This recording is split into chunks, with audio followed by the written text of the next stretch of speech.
देखो बच्चों, मैंने आपको जैसे बताया था कि त्रिभुज कितने प्रकार के होते हैं। एक तो भुजाओं के आधार पे और एक कोण के आधार पे। तो पहले हम ले रहे हैं कोण के आधार पे। जब त्रिभुज के तीनों कोण 90 डिग्री से कम हो, तीनों कोण 90 डिग्री से कम हो, तो ऐसे त्रिभुज को न्यून कोण त्रिभुज कहते हैं।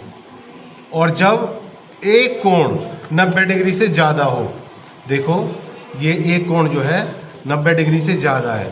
अगर मैं इसे लगाऊं तो ये 90 डिग्री का कोण है और ये एक कोण ज़्यादा हो गया।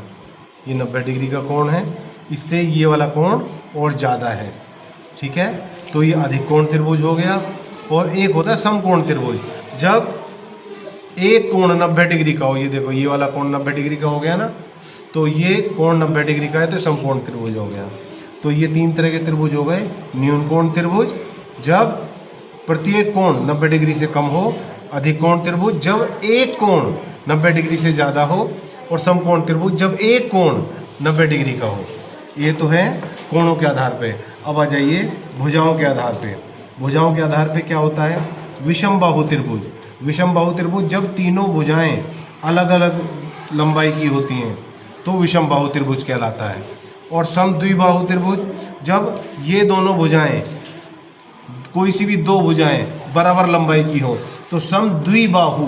द्विबाहु मतलब दो भुजाएं बराबर हैं। और समबाहु त्रिभुज जिसकी सारी तीनों भुजाएं बराबर होती हैं। ठीक है, इसमें समबाहु त्रिभुज में एक खासियत यह है कि इसका प्रत्येक कोण 60 डिग्री का होता है। ये भी 60, ये भी 60, ये भी 60। और समद्विबाहु में दो भुजाएं बराबर है तो इनके सामने के कोण भी बराबर होते हैं। इसकी तीनों भुजाएं अलग अलग हैं, लंबाई की अलग अलग हैं, तो इसके तीनों कोण भी अलग अलग होते हैं। ठीक है, इतना समझ गए आप लोग?